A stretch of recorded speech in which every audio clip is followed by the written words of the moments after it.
ஒரு பழமையான கோவிலின் அருகே ஒரே மலையிலிருந்து பிறந்த 2 கற்கள் இருந்தன.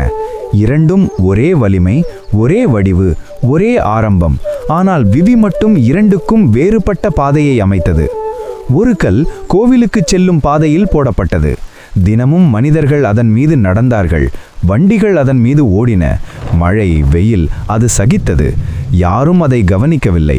சிலர் காலால் தட்டினார்கள், சிலர் திட்டினார்கள். அந்த கல் மனதிற்குள் கேட்டது, எனக்கு ஏன் இப்படி ஒரு நிலை? ஆரம்பத்தில் 2 கற்களையும் சிற்பி கொண்டு வந்து செதுக்கினார்.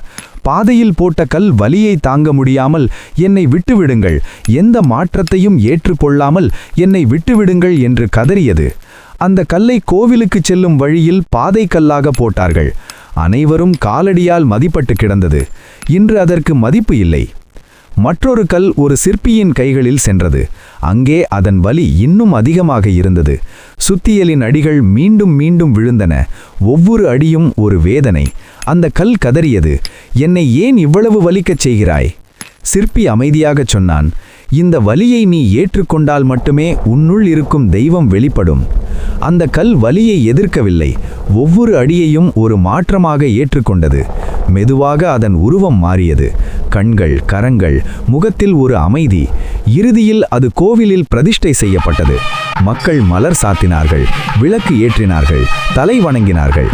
இதை கண்ட பாதைக்கல் இறைவனிடம் கேட்டது, நானும் வலியை அனுபவித்தேன், ஏன் நான் தெய்வமாக மாறவில்லை? இறைவன் மென்மையாக பதிலளித்தான், நீ வலியை அனுபவித்தாய், ஆனால் மாற்றத்தை ஏற்கவில்லை. அது வலியை ஏற்றுக்கொண்டு தன்னை மாற்றிக்கொண்டது. வலி எல்லோருக்கும் வரும். ஆனால் வலியை ஒழுக்கத்துடனும் அர்ப்பணிப்புடனும் ஏற்றுக்கொள்பவர்களே உயர்வை அடைவார்கள். வாழ்க்கையில் வலி தண்டனை அல்ல, அது உன்னை உயர்த்தும் தயாரிப்பு. வலியை எதிர்த்தால் நீ பாதையில் கிடக்கும் கல்லாகவே இருப்பாய். வலியை ஏற்றுக்கொண்டு மாற்றத்தை அனுமதித்தால் சாதாரண மனிதனும் தெய்வமாக உயர்வான். இடம் உன்னை உயர்த்தாது, மாற்றத்தை ஏற்றுக்கொள்ளும் மனமே உன்னை உயர்த்தும்.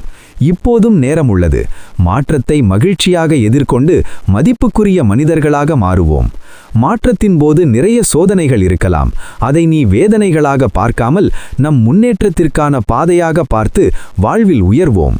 பொன்னான காலத்தை மதிப்பிட்டு பயன்படுத்தினால் நாம் வாழ்வில் மேலும் மேலும் உயரலாம். நண்பர்களே, இந்த கதை உங்கள் வாழ்க்கையை மாற்றும் என்று கருதுகிறேன்.